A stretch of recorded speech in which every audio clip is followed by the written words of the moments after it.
Everything from the chairs that you sit in to the air that you breathe to the cars that you drive are made up from elements, and these elements have to come from somewhere. Scientists know currently that many elements come from collapsed stars, but how are stars created? Anna Friebel writes, in the formation of the heaviest elements, all the hydrogen and most of the helium in the universe emerged 13.8 billion years ago from the Big Bang. And she goes on to talk about how the rest came from exploding stars, which were created from the helium and hydrogen created in the Big Bang. In a long-lived chain of events, the Big Bang effectively created all of us and everything that we interact with day to day. Today, I will discuss the Big Bang Theory, why it is the most accurate theory, and give you some reasons why it is the best. I hope to persuade you using facts and evidence of why the Big Bang Theory is the most accurate theory that we have.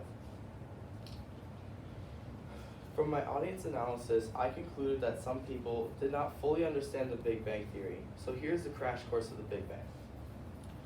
The Big Bang Theory states that the universe was created in a massive explosion. However, this wasn't any old explosion. Carl Tate writes in Alternatives to the Big Bang Theory explained, something the size of a subatomic particle inflated to an unimaginably huge size in a fraction of a second, driven apart by negative pressure vacuum energy. Another issue people had was not knowing how the Big Bang started. Einstein had a theory, and his calculations worked for the most part. However, Roy Gold, in his article, Universe and Creation, A New Understanding of the Big Bang and Emergence of Life, he points out that in Einstein's theory ceased to exist as you approach the time where the Big Bang started. So as you approach the time where the moment that the Big Bang was created, his calculations that worked before were not working anymore, and we do not have any other viable theories that have come into fruition.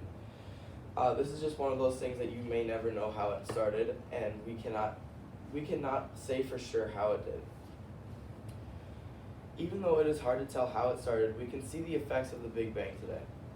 Charles Seif writes in his article, Echoes of the Big Bang Put Theories in Tune, we see the first peak very well again, and we see two more bumps and wiggles out here that indicated the acoustic oscillation of the early universe.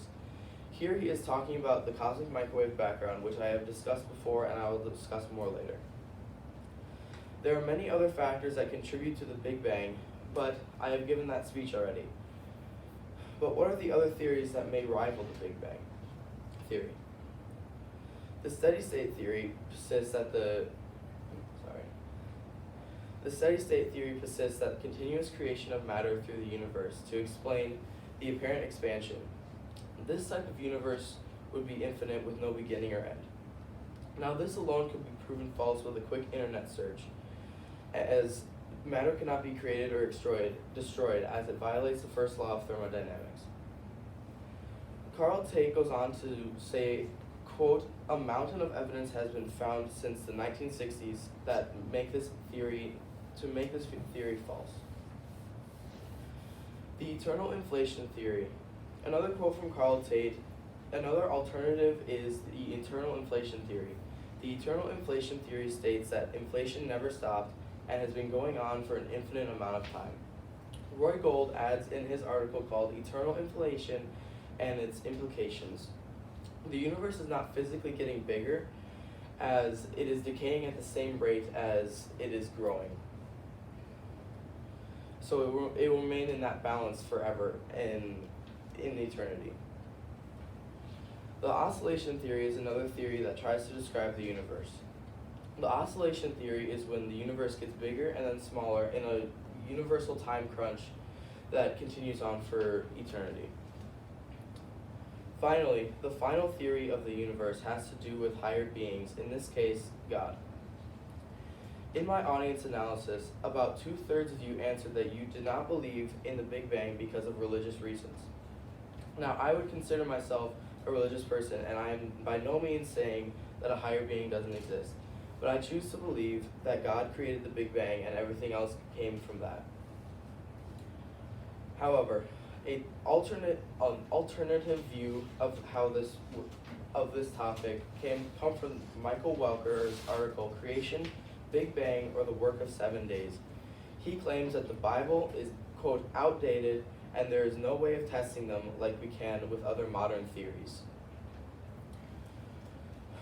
All of the previous said theories can be effectively proven to not be true. The steady-state theory has been proven false for almost 60 years now. The eternal inflation theory can be proven false just by a cosmic microwave background alone.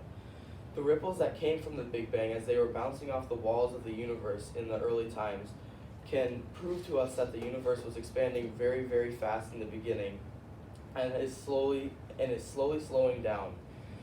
As the eternal inflation theory said before, it is constantly expanding and it is decreasing at the same time, so it's not actually getting bigger. So the ripples would not be working then.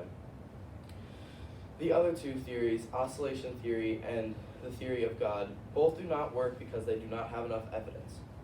The oscillation theory, to us it would appear as the oscillation is getting bigger, and as from the smallest point it would appear to us as another Big Bang.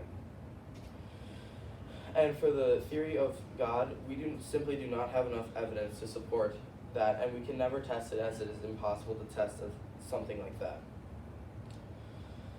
After all that, the Big Bang theory prevails, and as it is the only theory that we have verifiable evidence of, and therefore it is the best, most accurate, and most widely accepted theory that we currently have today.